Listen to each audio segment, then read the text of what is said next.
The Togos.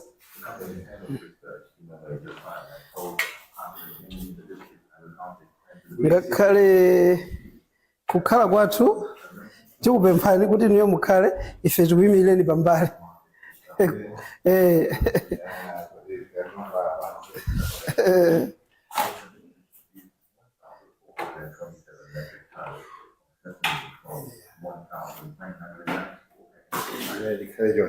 Iniyo mukhale ndi mutilole kuti tikhale opanda ulemu tikuyimilireni. Maflowers awawa mulandira Ambuye, mulandiranso mphaso iyi. Ziko. Father, Bambo Konje. Itongo ikapasi temporary.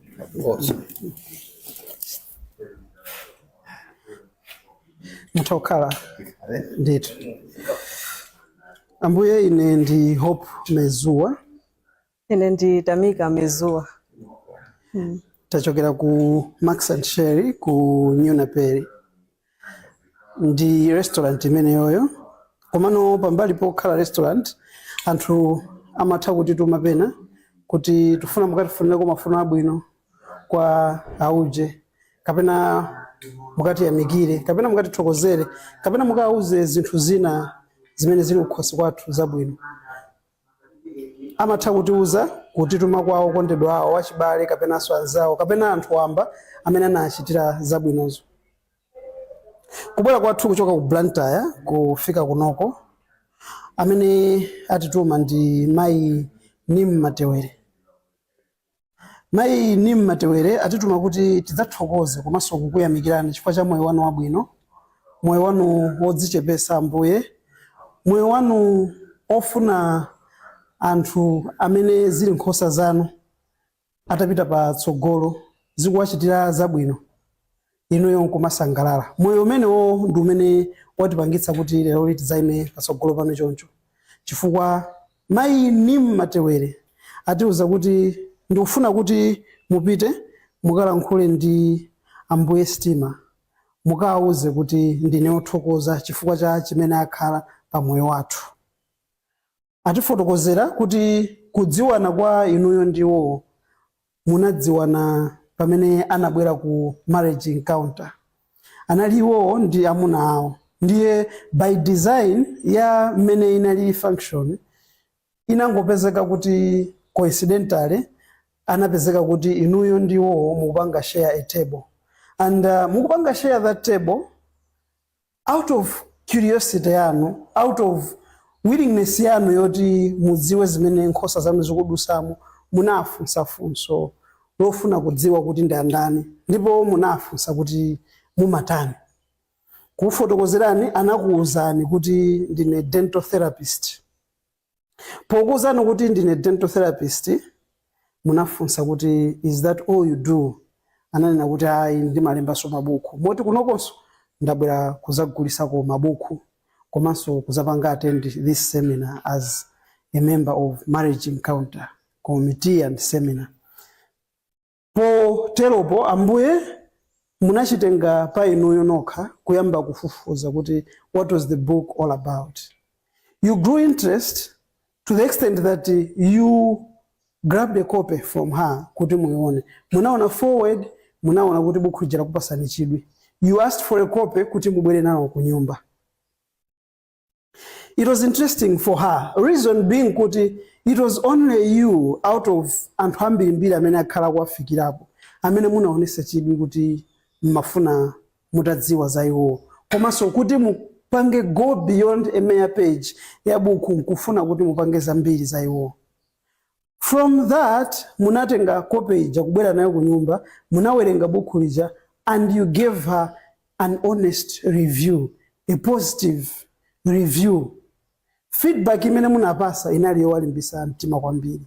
Feedback imene napasa inali yowapanga uplift you as an author but also as a person. We need to mention kuti she wrote that book from her own experience ya moyo wao. First edition. Marriage yao, menanga yamba marriage. She had undergone a troubled marriage for 18 years. And 18 years yet troubled marriage yonseyo, she needed a breakthrough. And chowapanga inspire kuti alembe buku, kunali kuti apeze mo therapy, mukulemba ma experiences zao mu buku limenelo. Analemba buku lija, nkupeza kuti buku sili kugulidwa, buku palibe pamene kulipasa interest.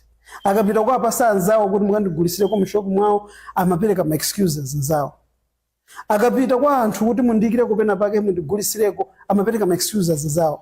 But for you, it was only inuyo amene munapezeka kuti ambuye interest mwayamba nokha.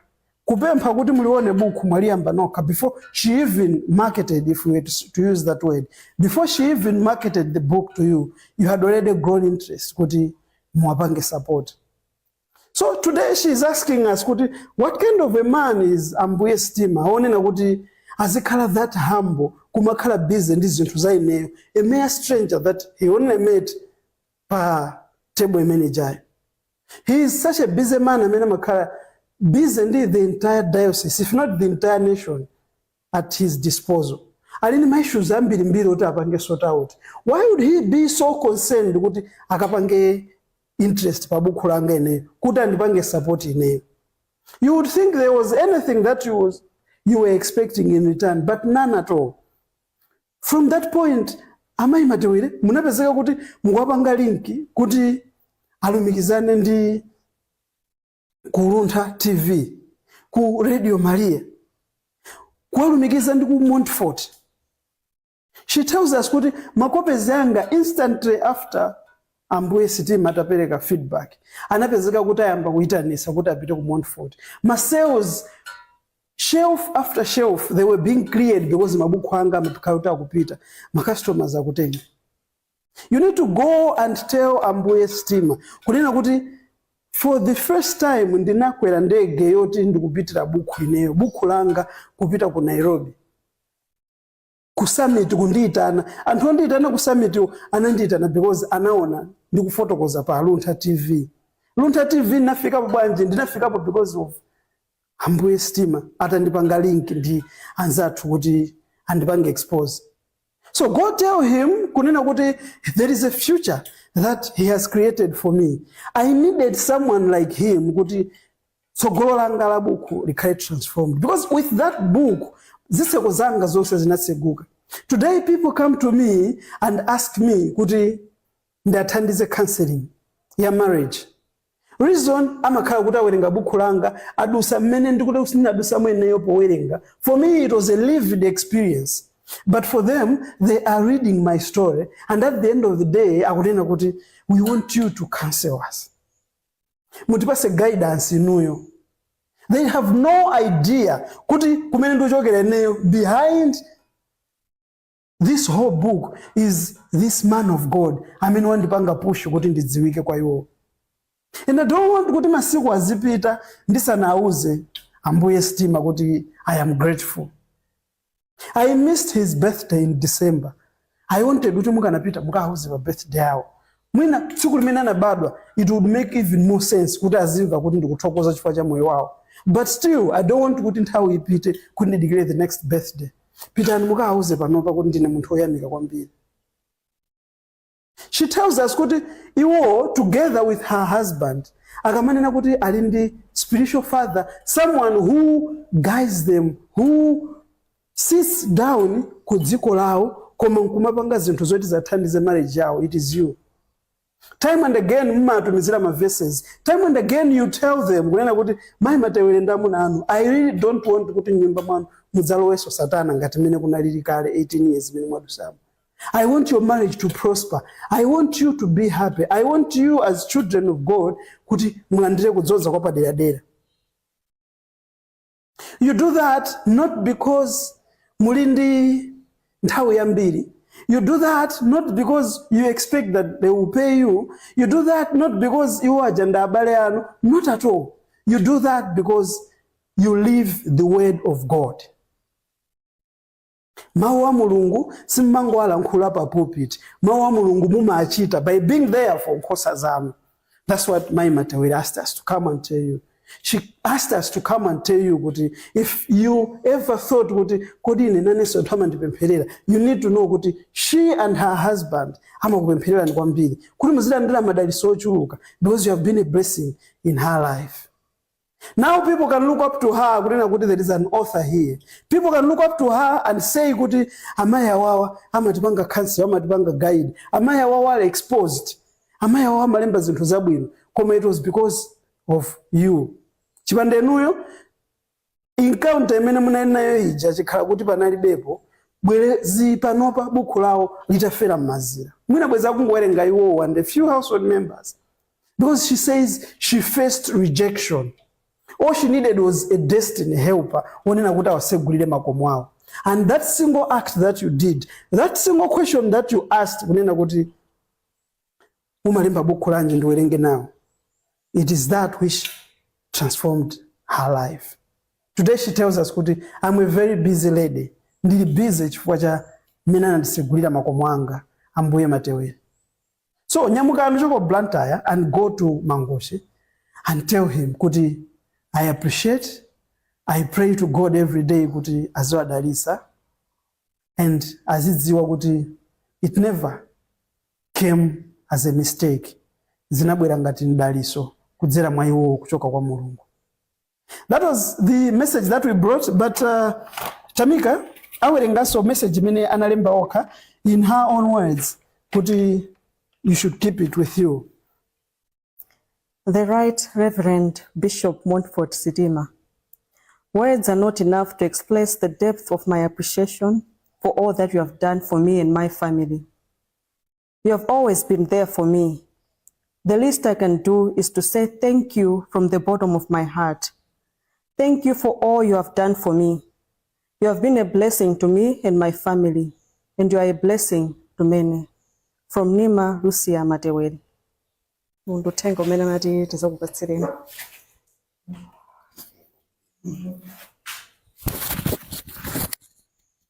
I'll put a mic on you in case you have a word or two to say to her. We can record and share with her. Okay. And her family as well. I feel humbled. In actual fact, when I first read her book, what came to my mind was the cases that I've faced, marital cases I've faced in my life. People have come looking for counseling to a priest who is not married, to a priest who is not experienced in marriage.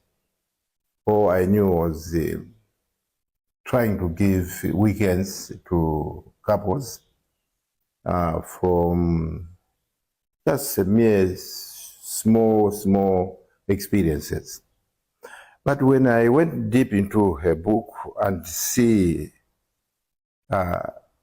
what she wrote, not a fiction, but writing from her own experiences, I thought, here is a person who has come to my life to address some of the problems that I have faced through different marriages.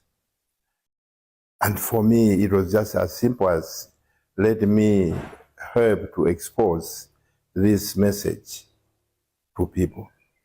For your information, there are some couples who I have just taken just a picture of one chapter, not one chapter, one page, where I feel there is a message that needs to be communicated to someone or to a couple. I just take a picture and send it to them. And these are the people who even encourage me when they read, they tell me, we like to read the whole book. Because what you have sent us, the few sentences that we have read from what you have sent through the WhatsApp, we feel we need to go deeper into this. So I think Neema Matewere, yes, I know she has expressed gratitude, but she has a mission. And I felt so encouraged when she had to go into a new book, Victory, Part 2. I felt when she asked for the forward, I felt her to do it. And when she told me her experience of rejection, I felt sad. Because some of that rejection came from us, people of God, even priests. But at the end of the day, I said, why should we get worried? Because even Christ himself faced that rejection. So who are we as human beings? So tell her that, yes, she thanked me, but I was just an instrument. I just felt I needed to do something after I had read the book, because it is so touching and it's really speaking to a lot of couples who are going through terrible times in their relationships. She may not know how many people are touched, but some probably may come to her and tell her, we have been touched by your book, but there are so many people who are benefiting from that writing. And I encourage her to continue writing, because that's what God has given her. Very beautiful writing, speaking to the hearts of the people, speaking to the real issues, not only just fictions. So thank you very much. I appreciate it. Thank you. Thank you so much, Bishop. Thank you very much. Please. Thank you. Yeah. Luntha Television, bringing wisdom into your home.